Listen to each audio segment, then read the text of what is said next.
Hello students, good evening. आप सभी कैसे हैं? आई होप आप सभी लोग बहुत अच्छे होंगे। तो आज मैं एक नया क्वेश्चन लेके आपके सामने प्रेजेंट हूँ। ठीक है।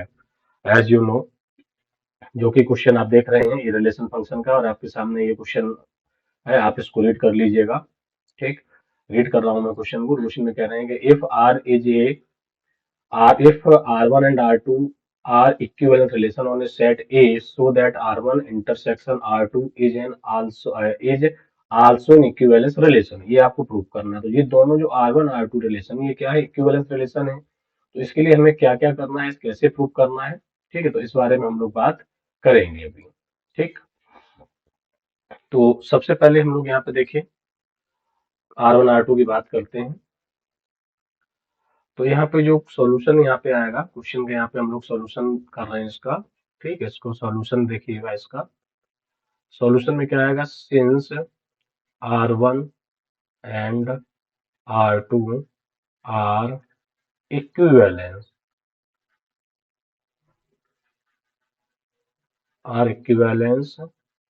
Relation.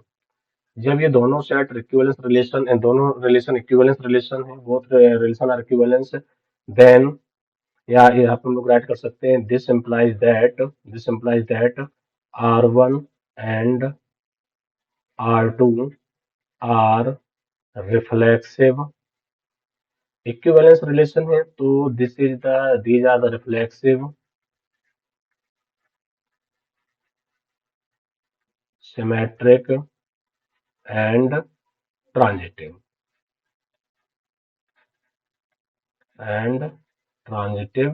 Relation. R1 and R2 are equivalence relations, so that this implies that R1 and R2 are reflexive, symmetric and transitive relation। Now we show that, आपको जो शो करना है उसको मैं यहाँ पर राइट कर ले रहा हूँ कि आपको शो क्या करना है। ठीक है, तो यहाँ पे मैं राइट कर ले रहा हूँ। नाउ नाउ थोड़ा डार्क ज्यादा हो गया है। Now we show that now we show that R1 intersection R2 are equivalence relation। R1 intersection R2 equivalence relation, then अब यहाँ पे आपको क्या शो करना है? Then we need to show that, तो इसलिए आपको शो क्या करना है? Then we need to show that। अब यहाँ पे एक बात मैं जो राइट कर रहा हूँ उसको आप बहुत अच्छे से समझेंगे। So that R1 intersection R2 is reflexive,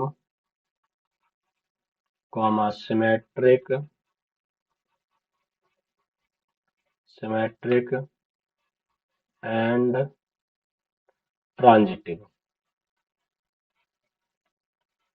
R1 intersection R2 को रिफ्लेक्सिव प्रूफ करने के लिए आपको प्रूफ करना है R1 intersection R2 is reflexive, symmetric and transitive relation. Clear?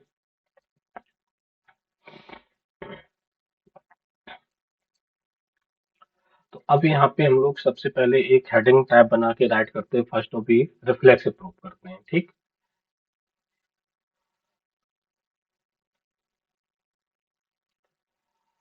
Question आप लोगों ने रीड कर लिया।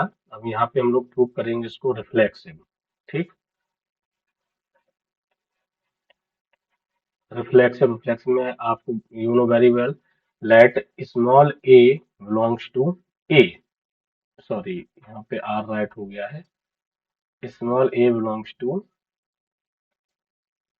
Capital A, small A belongs to capital A. अब यहाँ पे एक बात हम लोग राइट करेंगे, सिंस सेंटेंस राइट करेंगे, since R1 and R2 are reflexive, R1 R2 are reflexive. जब रिफ्लेक्सिव है तो क्या करेगा? So that small A comma A belongs to R1 and small a belongs to R2. Now we see that small a, this order pair belongs to is a element of R1 and it is also element of R2. Now this implies that A1 a, belongs to R1 intersection R2। ये आपने class 11th में set theory में पढ़ा है कि जब intersection की जो प्रॉपर्टी वो यहाँ पे अप्लाई कर दिया। R1 order pair R1 a belongs to R1 and a belongs to R2, then yeah, this implies that a is also belongs to R1 intersection R2। जब यहाँ पे नीचे आ गए तो क्या कहेंगे, so that R1 intersection R2 R1 intersection R2 is reflexive। तो ये आपका यहाँ पे रिफ्लेक्सिव रिलेशन हो गया प्रूफ, इज रिफ्लेक्सिव रिलेशन। ठीक, अब इसके बाद नेक्स्ट हम लोग प्रूव करेंगे, आप आई होप आपको समझ में आ गया हो। नेक्स्ट प्रूव करेंगे सिमेट्रिक। ठीक, तो नेक्स्ट हेडिंग हम लोग बनाएंगे सिमेट्रिक। ठीक है, तो सिमेट्रिकली यहाँ पे ये क्वेश्चन फिर से आ गया, तो मैं इसको थोड़ा सा नेक्स्ट आगे का असर करता हूँ। ठीक, अब यहाँ पे हम लोग हेडिंग बनाएंगे सिमेट्रिक रिलेशन। बाकी ऊपर सब कुछ हम लोग राइट कर चुके हैं। Symmetric relation. ठीक, सिमेट्रिक रिलेशन में आपको यहाँ दिखाना पड़ेगा late small b belongs to set A। Now since R1 and R2 ये गिवन है आपको, ठीक है, it is given that R1 R2 are symmetric. ये सिमेट्रिक क्यों है, क्योंकि आपके R1 R2 यहाँ क्वेश्चन में क्या दिए गए, इक्विवेलेंस रिलेशन है, तो इससे क्या हो जाएंगे, ये सिमेट्रिक हो जाएंगे। R1 and R2 are symmetric, so that जब ये सिमेट्रिक है तो A, B belongs to R1। This implies that B, A belongs to R1 and A, B belongs to R2। This implies that B, A belongs to R2। तो यहाँ पे देखिए R1 R2 symmetric है, तो A, B जो order pair है, this is belongs to R1 and B, also for the symmetric property. यहाँ पे जो मैंने यूज की है मैं बता दूं, यहाँ पे ये क्या यूज किया गया, यहाँ पे आपने यूज की है, इसके आगे मैं राइट कर दे रहा हूँ, सिमेट्रिक रिलेशन की प्रॉपर्टी की यूज की है। ये हटा दीजिएगा, use symmetric use property of symmetric relation. ठीक है, तो जो सिमेट्रिक रिलेशन है उसकी प्रॉपर्टी हम लोगों ने यहाँ पे अप्लाई कर दी। अब यहाँ से देखेंगे, फिर एक बात आपको क्लियर करनी होगी। ठीक, वो ये है कि now we see that A, B belongs to R1 and A, B also belongs to R1।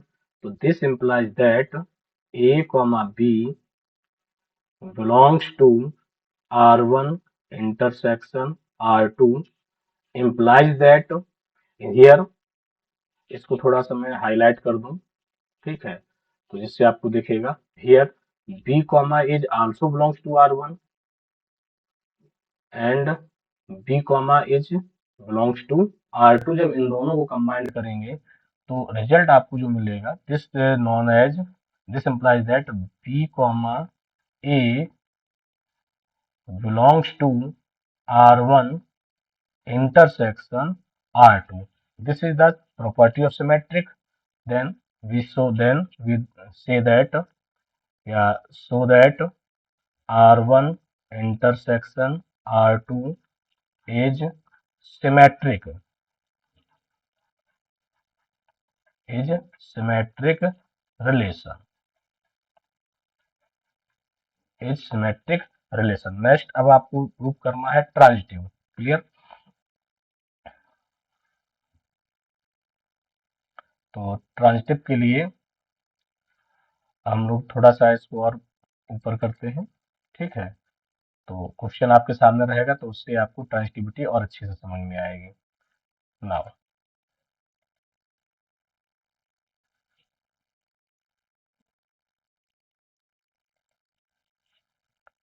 Transitive. ठीक है, तो ट्रांजिटिव के लिए मैं थोड़ा सा ब्लैक से हेडिंग बना लूं।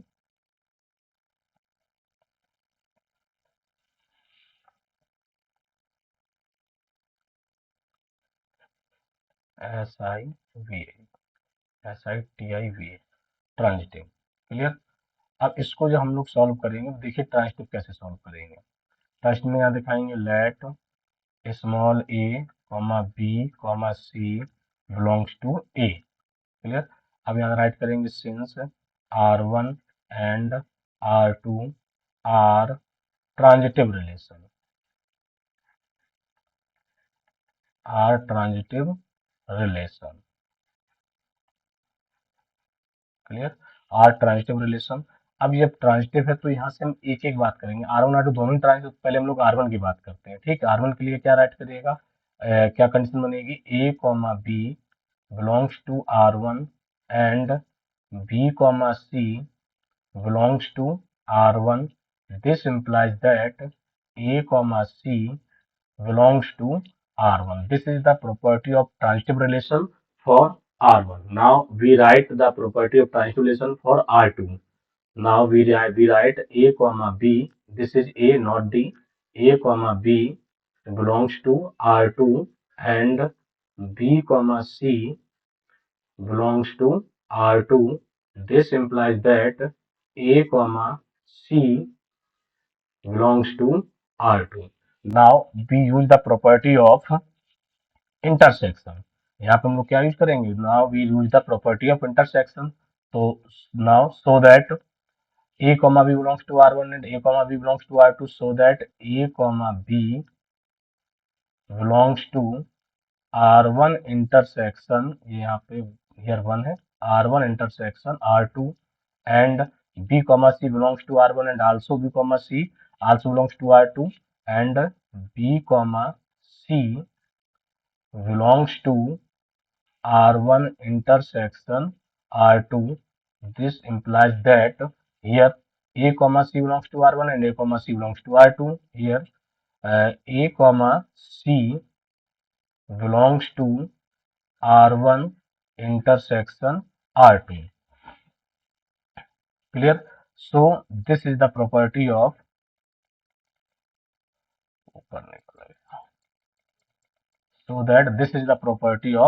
transitive relation. Then so that R1 intersection R2 is a transitive relation. Clear. Now we prove that R1 intersection R2 is a reflexive, symmetric and transitive. And now we show here.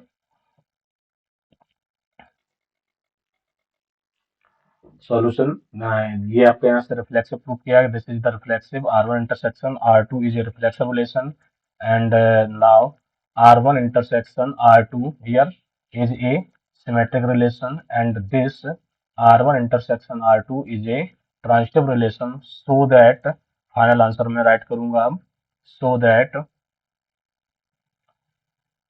All three condition हम लोग prove कर चुके हैं, तो अब last में final answer right करना है, so that R1 intersection R2 is a equivalence